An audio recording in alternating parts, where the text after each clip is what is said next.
안녕하세요. 조던입니다. 오늘 11월 29일 장 마감을 했고요. 오늘 같은 경우에 변이 바이러스 관련해서 시장이 전체적으로 좀 약세의 흐름으로 진행이 됐고, 추가적으로도 뭐 코스피도 그렇고 코스닥도 그렇고요. 전체적으로 좀 기준선을 이미 지난주에 벗어나긴 했지만 전체적으로 조금 더 오늘 그 약한 흐름을 보이면서 지수 자체는 상당히 좋지 않은 모습을 보여주는 것 같아요. 그래서 지금 변이 바이러스 관련해서 이런 이슈들은 당분간은 계속 지속적으로 시장에서 이슈가 될 것 같고요. 이 부분 관련해서 또 이슈가 생기면 어쨌든 그 안에서 어떤 종목이건 또 좋은 흐름을 맞이할 수 있는 거기 때문에 관련해서는 뭐가 좋을 수 있는지, 그리고 어떤 부분에서 좀 전략을 세워야 될지 한번 알아보도록 하겠습니다. 일단은 지금 전체적으로 약세 흐름인 거는 잊지 말아야 될 것 같고요. 종목의 흐름으로 지켜본다면 일단 음, 변이 바이러스하고는 무관하지만 SK 스퀘어 이 종목은 오늘 신규 상장하면서 오늘 좀 많은 가격 변동을 좀 보여줬던 종목입니다. 근데 SK텔레콤에서 어, 분할하면서 이제 새롭게 상장한 회사이고, 그리고 이제 SK스퀘어 이 종목이 가지고 있는 회사로는 뭐 하이닉스도 있고요. 그리고 보안 업체 뭐 캡스도 있고, 그리고 우리가 이제 뭐 인터넷 쇼핑하는 11번가도 또 보유하고 있는 그런 회사입니다. 근데 시가총액 자체도 엄청나게 큰 대형주이기도 하고, 그리고 갖고 있는 사업 분야 자체가 되게 좋아서 오늘은 이렇게 뭐 음봉으로 마무리하는 모습을 보이긴 했지만, 이 종목으로 만약에 어떤 재료와 이슈가 붙어서 추가적인 상승이 나온다면, 그리고 또 11번가 같은 경우에는 지금 아마존에서 직구를 할 수 있는 그런 서비스도 제공을 하고 있는 걸로 알고 있습니다. 그래서 관련해서 이런 사업 분야에 대해서 점차적으로 넓혀가고, 그리고 주목받을 만한 이슈가 어떤 생겼을 때 좋지 않을까. 그리고 신규 종목은 사실 어떤 뭐 지지라고 할 수 있는, 저항이라고 할 수 있는 이런 전체의 흐름이 없어서 다소 위험하긴 하지만, 오늘 이 종목 안에서 뭐 좋은 단타의 흐름이 나오기도 했었고요. 그리고 추가적으로도 앞으로 어떤 흐름으로 흘러갈 건지 좀 지켜볼 필요는 있을 것 같습니다. 다음으로는 셀레믹스하고 소마젠 이 두 종목은 오늘 둘 다 뭐 상한가를 갔기 때문에 두 종목에 대해서 뭐 내일 좀 더 강세의 흐름이 보일 거라는 거 뭐 누구나 예상할 수 있는 바라서 두 종목은 일단 제외를 하고요.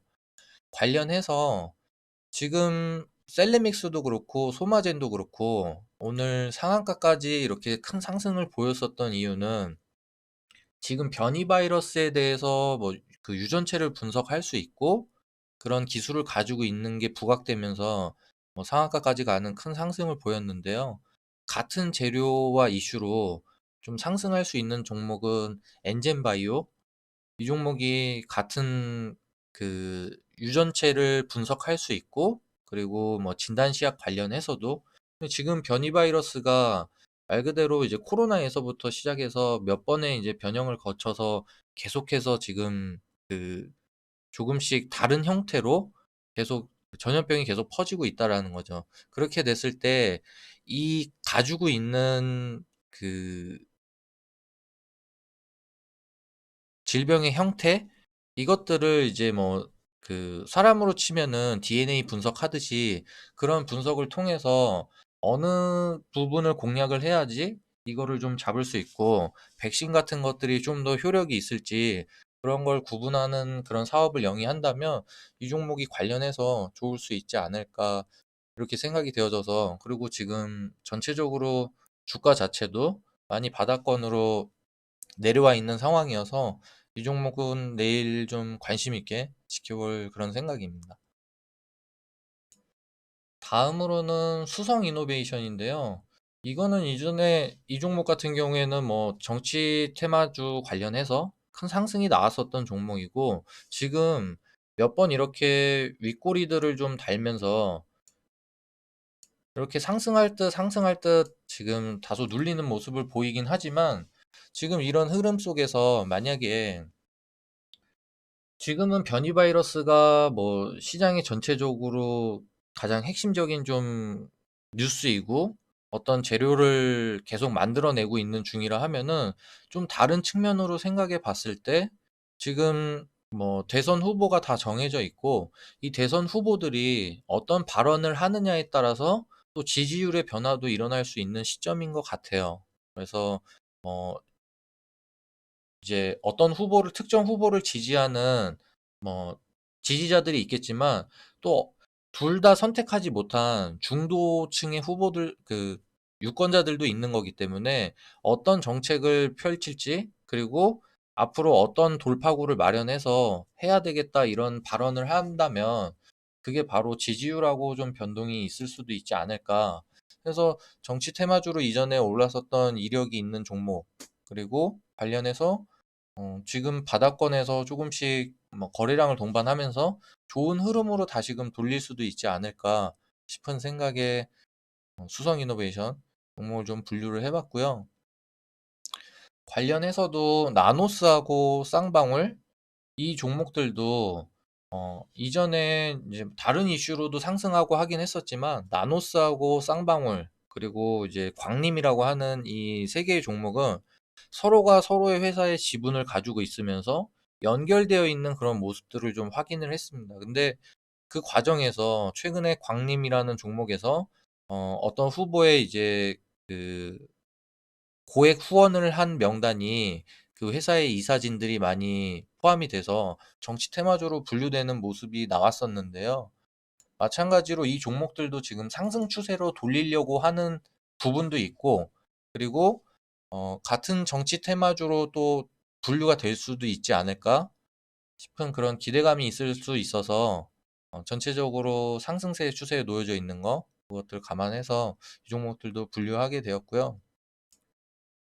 다음으로는 코오롱 생명과학인데 이 종목은 이전에 많이들 알고 계실 거예요. 이제 뭐 그 무릎 연골 주사 해서 인보사라고 하는 이제 주사 관련해서 뭐 좀 이슈가 많이 생기고 근데 그 주사의 원래 보유하고 있었던 세포가 잘못 바뀌었다. 그러면서 이 주사 자체에 이 치료제 자체에 효능에 대한 그런 의구심이 들면서 크게 하락도 했었고 뭐 그 기대감으로 많이 또 상승도 했었었던 그런 종목입니다.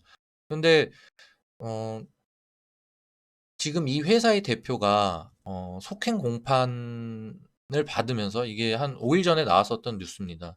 근데 만약에 지금 이 종목이 여기서부터 만약에 상승한다면 만약에 관련해서 뉴스가 뭐 그런 뉴스가 나올 수 있겠죠.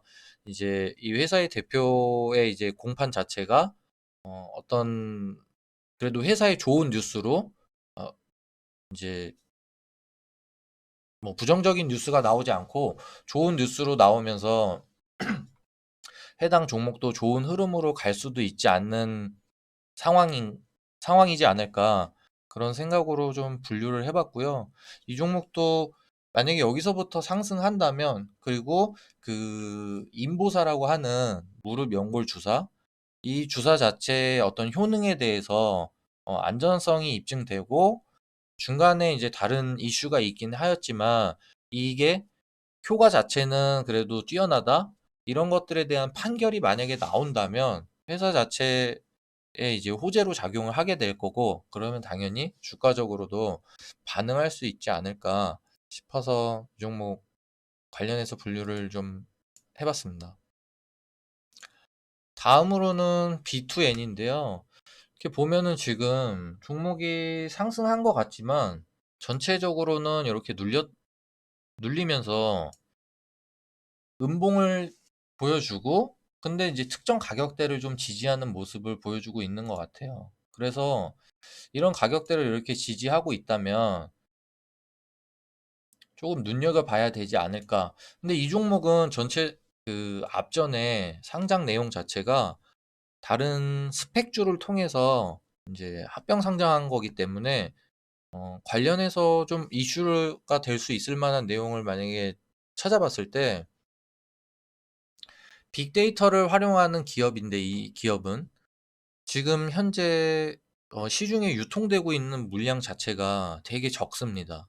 그래서 뭐 보호예수 상장한 이후에 회사 관계자라든지 아니면은 뭐 대주주라든지 이런 특수 관계인에 놓여져 있는 사람들의 그 주식을 일정 기간 동안 매도하지 못하도록 하는 그런 보호 예수 물량이 전체 주식 수량 중에 많은 비중을 차지하고 있어서 품절주라고 볼 수 있을 것 같고요. 그리고 또한 만약에 지금 여기서부터 이 종목이 어떤 이슈를 달고 지금 뭐 그럴 수도 있겠죠. 그 재택근무 관련해서 종목들도 올랐는데 만약에 이 종목에 어떤 다른 재택근무 관련성 뉴스가 붙으면서 종목이 상승한다고 하면 유통 주식 수량 자체는 되게 적고 그리고 뭐 매수하고자 하는 그런 매수세는 강하다 하면 종목은 정말 강한 힘으로 이제 매수할 기회조차 주지 않고 큰 상승이 나올 수 있지 않을까 하는 그런 생각도 한번 해봤습니다. 다음으로는 FN 가이드인데요. 이 종목 같은 경우에는 이제 뭐 증권 정보 관련해서 그런 서비스를 제공하는 업체이고 지금 우리나라 같은 경우에는 뭐 이제 애널리스트들의 그런 보고서라든지 증권 정보들이 뭐 무료로 이제 개인 투자자들이 확인할 수 있고 이런 것들이 많이 잘 되어 있습니다. 근데 외국 같은 경우에는 어떤 이제 뭐 애널리스트의 그런 그 리포트도 그렇고 뭐 보고서도 그런 조사 자료들을 다 유료로 사용해야 되는 걸로 알고 있어요. 근데 이게 만약에 어떤 회사 자체에 이제 뭐 매출과 이익이 좋아서 종목이 상승하는 걸로 볼 수도 있겠지만 혹시 그게 아니라 뭐 금융 관련해서 그런 서비스들이 유료로 전환된다. 그래서 앞으로는 지금까지는 뭐 무료로 사용했던 것들이 좀 유료로 사용을 해야 되고 그 부분 관련해서 수요가 많아진다고 예측을 할 수 있다면 그럴 경우에는 뭐 이 종목 같은 경우에는 정말 뭐 몇 안 되는 그런 증권 정보를 제공하는 회사 중에 한 곳이기 때문에 큰 상승이 나올 수 있지 않을까? 그런 기대를 좀 해볼 수도 있지 않은 그래서 종목이 어떤 식으로 앞으로 그 진행이 되는지 좀 확인을 해봐야 될 것 같고요.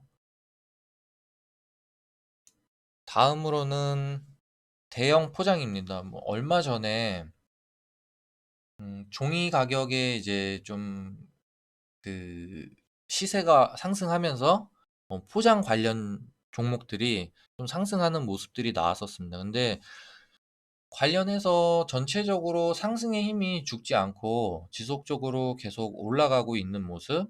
그리고 오늘 같은 경우에는 장이 그렇게 좋지 않았음에도 불구하고 그래도 양봉으로 마감하고 아직 그 종이 목재 시세에 대한 그런 이슈가 남아 있는 게 아닐까 싶은 생각으로 종목을 분류했고요. 대오 AL하고 그리고 네오크레마 이 두 종목은 같이 봐야 될 것 같아요. 그래서 일단 네오크레마 같은 경우에는 지금 뭐 큰 상승을 해서 여기서 더 이상 뭐 어떤 뭐 추가적으로 매매를 하겠다 이런 거보다 지금 뭐 간편식이라고도 할 수 있고 그 다음에 대체육이라고 할 수 있는 그 제품을 만드는 회사인데요. 지금 대체육이라고 하는 거는 이제 뭐 채식주의자들, 그러니까는 고기를 먹지 않는 채식주의자들이 대표적으로 이제 좀 선호하는 그래서 뭐 콩고기로 고기의 식감과 맛을 내는 그런 음식을 만든다든지 해서 해외에서도 뭐 관련해서 이런 종목들이 큰 상승세를 보여줬던 적이 있어서 근데 대오AL 같은 경우에는 그 대체육을 만드는 업체는 네오크렘하고요. 그 회사 지분을 확보하면서 대오 AL이 최대 주주로 등극이 됐습니다. 그래서 두 종목은 같이 연관해서 보는데 대체육 시장이 우리나라에서는 조금 생소하긴 하지만 이게 뭐 수출을 통해서 그리고 우리나라에서도 이제 뭐 뭐 동물 애호가라든지 아니면은 이제 채식주의자를 선언하는 사람들이 혹시 만약에 많아진다면, 그럼 외국같이 이제 뭐 많은 종목들이 몇 개의 종목이 있는데요. 뭐 비욘드 미트라든지 아니면 임파서블 푸드, 이런 회사들이 지금 대체육 시장에서 서로 경쟁하고 있는 걸로 알고 있습니다. 근데 우리나라도 그 시장에 뛰어들어서, 이 시장이 우리나라에서는 뭐 채식주의자가 그렇게 흔히 볼 수 있는 게 아니어서 조금 생소하더라도, 외국에서는 이 시장 자체가 되게 큰 성장세가 나올 수 있는 그런 시장으로 분류되는 것 같습니다. 그래서 대오 AL이 대체육을 만드는 네오크레마의 대주주고, 두 개의 회사는 연관지어서 볼 필요가 있다. 그래서 어떤 식으로 종목이 흘러갈지 그 부분은 두고 지켜보면서 공부가 조금 더 필요하지 않을까, 그런 생각입니다. 오늘 준비한 내용은 여기까지이고요. 이만 가보도록 하겠습니다. 감사합니다.